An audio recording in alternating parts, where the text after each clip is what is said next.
पति दोनों को खड़ा किया जाए, आपके पिता और आपके पति, आपके पिता और आपके पति दोनों को खड़ा किया जाए और कहा जाए दोनों में किसी एक को चुन लो।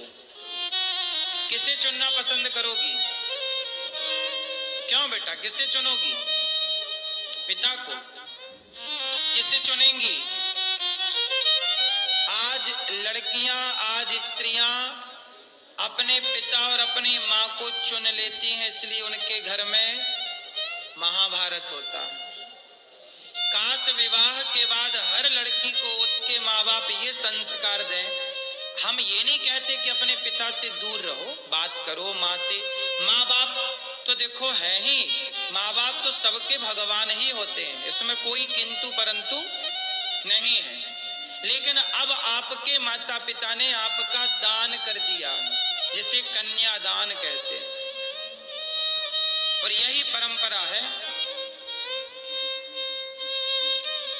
आप मायके की नहीं हो, अब आप ससुराल की हो। इसलिए ये जो बदलाव है ना, ये लड़कियां सहन नहीं कर पाती कि कल तक तो मैं पिता की थी, अब मैं पति की हो गई। कल तक पिता तो मुझे कुछ नहीं कहता था, अब पति मुझे दबा के रखना चाहता है, अपने कंट्रोल में रखना चाहता है। अभी तक तो मेरी माँ जब मैं मन करे तो जागती, जब मन करे मैं खाती, अब तो सास मुझे अपने कंट्रोल में रखना चाहती। वही है ना, खुला सांड को आपने कैद कर दिया तो वो तो जाल तोड़ेगा, कुछ दिन तो छल कूद करेगा, क्योंकि खुला रहने की आदत थी, अब वो बंधन में आया है।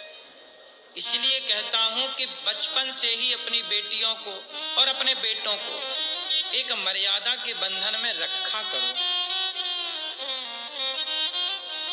किस में रखा करो? बोलो। मर्यादा के बंधन में। यदि हर बेटी को मर्यादा के बंधन में हर माँ बाप रखें तो तुम्हारी बहू ना आएगी, तुम्हारे घर भी एक बेटी ही आएगी बहू के रूप में, क्योंकि वो बचपन से ये सीख चुकी होगी। माँ क्यों नहीं सिखाती कि बहू कैसे बना जाता है, बहू बनकर भी बेटी कैसे रहना है। तुम ससुराल में रहकर अपने माँ बाप से ज्यादा अटैच रहती हो, जितना ख्याल अपने माँ बाप का है तुम्हारा पति यही तो शिकायत करता है। 100 में से 99 पति ये शिकायत करते हैं अपनी पत्नियों से कि तुम अपने माँ बाप का ख्याल तो रखती हो पर मेरे माँ बाप का ख्याल नहीं रखती हो। यही शिकायत तो पुरुषों की है कि तुम्हें अपने माँ बाप की तो पड़ी है, मेरे माँ बाप का कोई ख्याल नहीं है। यदि हर पत्नी अपने सास ससुर को माँ बाप मान ले और अपने पति के माँ बाप को अपने माँ बाप मान ले तो घर घर कहाँ रहा, स्वर्ग हो गया वो। और पुरुष भी अपनी पत्नी के माँ बाप को वो अपना माँ बाप मान ले। तुम मेरे माता पिता को अपना मान लो और मैं तुम्हारे माँ बाप को अपना मान लो, और एक दूसरे के माँ बाप का सम्मान करने लग जाएं, एक दूसरे के माँ बाप का आदर करने लग जाएं। सारे पति पत्नी का झगड़ा केवल माँ बाप के अपमान के कारण होता है कि तुमने मेरे माँ बाप का अपमान किया, मैंने भी तुम्हारे माँ बाप का अपमान किया, लो महाभारत चालू।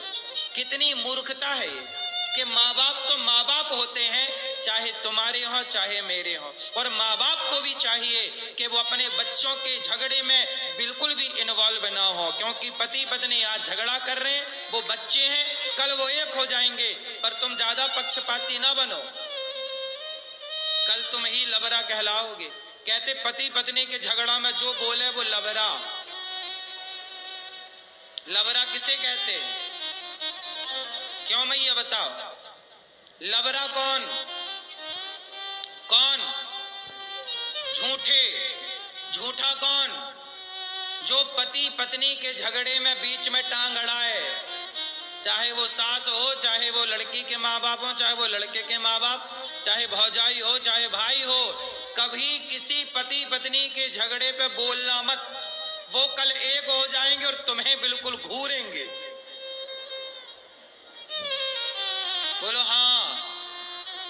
पति पत्नी के झगड़ा में जो बोले ज्यादा होशियार बने वो लबरा।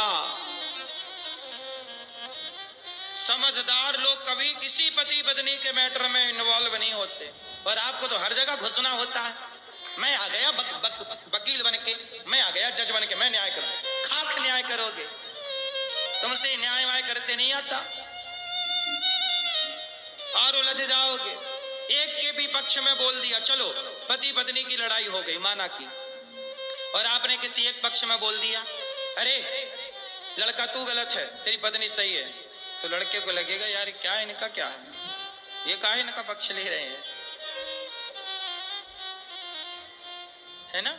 इसलिए किसी भी पक्ष में ना बोलो, दोनों को बिठा के ये समझाओ कि आप दोनों ही गलत हो, जो लड़ रहे हैं वो दोनों ही गलत हैं। यदि दोनों ही सही होते, एक भी सही होता तो लड़ाई ही ना होती। लड़ाइयां होती ही तब है जब दोनों गलत होते हैं। हाँ, किसी की गलती ज्यादा तो किसी की, लेकिन गलत तो दोनों है। सही होता एक भी तो लड़ाई ना होती। यदि मैं सही हूं तो मैं चुप ही रहूंगा ना। आप शंकर जी सही थे, इसलिए तो दक्ष गालियां देते गए और शंकर जी ने जवाब, और शंकर जी ने भी जवाब दिया होता तो लड़ाई होती। तो लड़ाई होती ही वहां है जहां दोनों गलत होते, वहां लड़ाई होती ही नहीं है जहां एक सही है। क्या बोलती तू मैया, सही। तो भगवान शंकर जी समझा रहे हैं माता सती को कि पिता के यज्ञ में ना जाओ, पर माता सती नहीं मानी और खुर्र से चली गई। जब माता सती गई तो वहां पर पति का अपमान देखा, शंकर जी का